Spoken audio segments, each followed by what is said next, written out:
বিশ্বের বৃহত্তম গণতন্ত্র উৎসবের দ্বিতীয় পর্ব শুক্রবার দেশের 13টি রাজ্যে 89 আসনে ভোট গ্রহণ। এই পর্বেই ভোট পশ্চিমবঙ্গের 3 কেন্দ্র দার্জিলিং, বালুরঘাট, রায়গঞ্জে। 3টি কেন্দ্রই 2019-এ বিজেপির দখলে ছিল। নিজেদের গড় ধরে রাখার লড়াই বিজেপির সামনে। বাংলা ছাড়াও অসমে 5টি কেন্দ্রে, বিহারে 5টি কেন্দ্রে, ছত্তিশগড়ে 3টি কেন্দ্রে, কর্ণাটকে 14টি কেন্দ্রে, কেরলে 20টি কেন্দ্রে, মধ্যপ্রদেশে 60টি কেন্দ্রে, রাজস্থানে 13টি কেন্দ্রে, ত্রিপুরায় 1টি, উত্তরপ্রদেশে 8টি কেন্দ্রে, জম্মু কাশ্মীরে 1টি কেন্দ্রে ও মহারাষ্ট্রে 8 কেন্দ্রে ভোট শুক্রবার।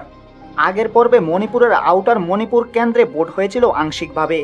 ওই আউটার মণিপুরের বাকি অংশেও এই পর্বেও ভোট গ্রহণ হবে। নির্বাচন কমিশন জানিয়ে দিয়েছে এই দফায় সুষ্ঠুভাবে ভোট করাতে সব রকম ব্যবস্থা করা হয়েছে।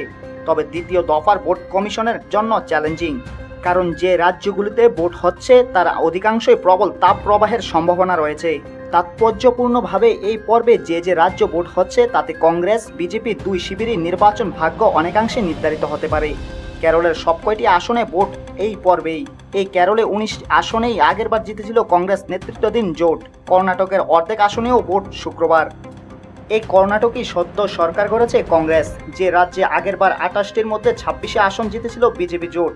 সেই আসন ধরে রাখা বিজেপির জন্য চ্যালেঞ্জ। উত্তরপ্রদেশে এবং বিহারে আগের পর্বে অনেক কম ভোট পড়েছিল, যা চিন্তায় ফেলেছে গেরুয়া শিবিরকে। বিজেপির কাছে চ্যালেঞ্জ এই রাজ্যগুলিতে নিজেদের কোর ভোটারদের ভোটমুখী করা। মহারাষ্ট্রে শিবসেনা এবং এনসিপি ভাঙ্গার পর এই প্রথম নির্বাচন, সে রাজ্যেও নজর থাকবে। এই পর্বে একাধিক হেভিওয়েটের ভাগ্য নির্ধারণ। এর মধ্যে রয়েছে রাহুল গান্ধী, শশী থারুর, রাজীব চন্দ্রশেখর, অরুণ গোবিল, হেমা মালিনীদের। প্রথম পর্বে ভোটের হার কমেছিল প্রায় 10%। এই পর্বে কত ভোট পড়ছে সেদিকে নজর থাকবে সব পক্ষের। ব্যুরো রিপোর্ট, সময় ত্রিপুরা। আপনি কি আপনার পছন্দের মোবাইল কিনতে চান কিন্তু খুঁজে পাচ্ছেন না? আজই চলে আসুন মধুমিতা মোবাইল ফ্যাশনে। এখানে রয়েছে রিয়েলমি, স্যামসাং, অপো, ভিভো সহ সব ধরনের নামি দামি মোবাইল।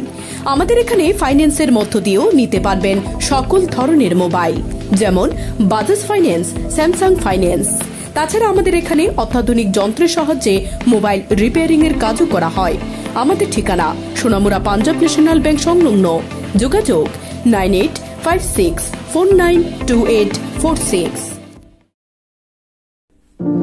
আপনি সোনামুড়া এসে সুস্বাদু খাবার খাবেন ভাবছেন, কিন্তু হোটেল খুঁজে পাচ্ছেন না? তাহলে আর ভাবনা নয়, চলে আসুন হোটেল ডায়নায়। এখানে আপনার পছন্দের সকল প্রকার সুস্বাদু খাবার পেয়ে যাবেন স্বল্প মূল্যে। আমাদের এখানে রয়েছে সবজি, মাছ, মাংস, ভাত, তাছাড়াও রয়েছে বিভিন্ন সুস্বাদু বিরিয়ানি, তন্দুরি চিকেন, তন্দুরি রুটি। আমাদের ঠিকানা সোনামুড়া মধ্যবাজার, সোনামুড়া সিপাহীজলা, ত্রিপুরা। যোগাযোগ 600093833131 অথবা 9436178745।